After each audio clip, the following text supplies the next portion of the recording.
রাজনীতিবিদরা সাধারণত অন্যের কৃতিত্ব হাইজ্যাক করেন, কাউকে কৃতিত্ব দিতে চান না নিজেরা এবং নিজের দল নেতাকে ছাড়া। কিন্তু প্রকৃত তথ্য হলো 1971-এর মহান মুক্তিযুদ্ধ ছিল জনতার যুদ্ধ, একটি জাতির যুদ্ধ। পাকিস্তানিরা ভুল করেছিল, একটা আর্মি আরেকটা আর্মির সাথে যুদ্ধ করতে পারে, কিন্তু পাকিস্তানিরা বাঙালি জাতির সাথে যুদ্ধ করতে চেয়েছে, এই কারণেই পরাজিত হয়েছে। জাতির সাথে যুদ্ধ করা কোনো সামরিক বাহিনীর কাজ নয়। এই যে ভুল তারা করেছে, যে কারণে তাদের এই পরিণতি হয়েছে, 90,000 এখানে সারেন্ডার করতে হয়েছে।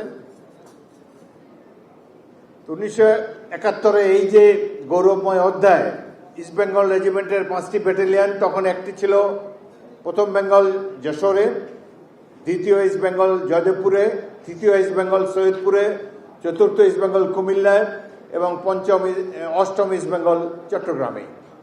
5টি ক্যান্টনমেন্টে আলাদা আলাদাভাবে কেউ কারোর সাথে যোগাযোগ না রেখে বিদ্রোহ করেছে পাকিস্তানিদের গণহত্যার প্রতিবাদ করে তারা জনগণকে সংগঠিত করেছে।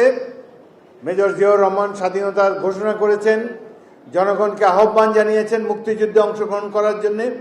সেই জন্যই 9 মাস ব্যাপী রক্তাক্ত মুক্তিযুদ্ধ সংগঠিত হতে পেরেছে। এটি কোনো রাজনৈতিক দলের যুদ্ধ নয়, বাঙালিদের অস্তিত্ব টিকিয়ে রাখার যুদ্ধ।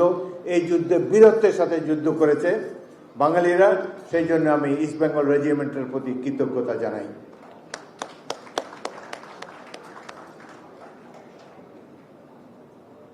ইস্ট বেঙ্গল রেজিমেন্টের যারা সৈনিক, তারা কেউ কখনো স্বাধীনতা নিয়ে কোনো কথাবার্তা কেউ কারোর সাথে করেনি।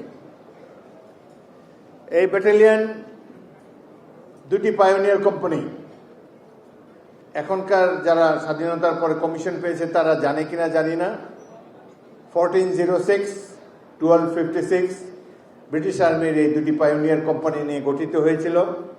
কুর্মিটোলাতে ফার্স্ট বেঙ্গলের প্রথম commanding officer VJE, lieutenant colonel VJE Patterson. এগুলো আমরা মুখস্থ করছিলাম, 50 বছর পরেও এখনো মনে আছে।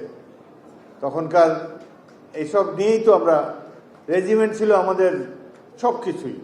সারা পৃথিবী একদিকে, ইস্ট বেঙ্গল রেজিমেন্ট একদিকে।